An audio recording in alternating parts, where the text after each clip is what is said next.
Yesterday, I posted a video about the Charlie Kirk assassination, and what I said was that what disturbed me almost as much as the act itself was seeing everyone's reaction to it almost immediately.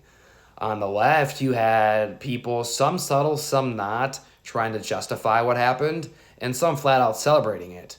On the right, you had people using it as proof that every left winger is violent and crazy and unhinged. And then you had President Trump give an address from the Oval Office, lean straight into that frame, calling it another example of left wing political violence and blaming the rhetoric squarely on that side. And today I want to build on that because the question is kind of shifting from why do we react like this, and more to where does this lead and what happens next. But first, I want to give some updates on the case itself. Two people have been taken into custody since the shooting, but they were both released. No charges were filed against them. They're not the shooter. The shooter is still out there, which is very scary. And that means that the political climate now is exactly what it always is in moments like this. A lot of fear, a lot of confusion, a lot of speculation. And that's why I think we are really currently at a watershed moment. I think there's two ways that we can go from here. On one hand, we can do what we always do, and that's retreat to our respective corners. The left is going to push farther to the left, harder to the left. The right is going to push farther and harder to the right. We're going to get angrier. We're going to get harsher. We're going to get more divided. And in that space is when the state steps in and they start to take advantage of that. And they use that chaos to expand their control, expand their dominance, expand their political aspirations. Or we can stop for once and we can acknowledge this tragedy first. And we can recognize that this is not about proving that our side was right all along.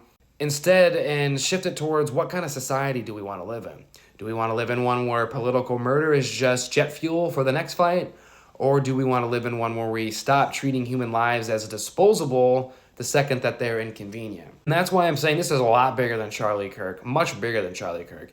It's bigger than whether you liked him or disliked him, whether you agreed with him or disagreed with him. It's about what happens to all of us depending on how we react to this. And history shows exactly what happens when we choose the first path. You can go all the way back to the attack on Pearl Harbor. It pushed us right into World War II, but it also justified putting Japanese people in internment camps, and it set the United States up for a permanent path to global militarization since then. Then we go to the 1960s, which is what it feels like we're living once again here in modern times. You have the Gulf of Tonkin incident, very disputed, very murky, and that leads us directly into the Vietnam War, and then you have 58,000 American soldiers dead. You have millions of Vietnamese people dead. You have our veterans come back and just get treated horribly and terribly, and you have a lot of mental health issues that stem from that are still relevant today. Also in the 1960s, you have prominent leaders assassinated, much like what we saw yesterday. John F. Kennedy, Robert F. Kennedy, Martin Luther King Jr., Malcolm X, Fred Hampton. The nation, as a result of these deaths, tears itself apart. Riots, racial division, chaos in the streets. And what comes out of that? The government grows stronger. Surveillance, infiltration, COINTELPRO. Moving a little bit closer to modern times, we honored 9/11 today on its anniversary. 3,000 people gone in a single morning. The country's traumatized. And what follows that?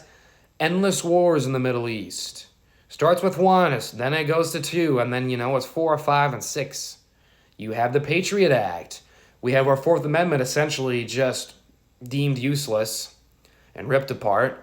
And then we get put in this modern surveillance state. All things that we would not have agreed to on a normal Tuesday. But when the emotions are high and raw like that, that's when the state steps in. And they have like a big list of things that are kind of sitting on a shelf. And then they start to use that as fuel to weaponize those things. And now we lead to the assassination yesterday. Charlie Kirk was not a saint, but he was also not a tyrant. He was a man with a microphone, a lot of loud opinions, and a huge following. You may have liked it, you may have hated it.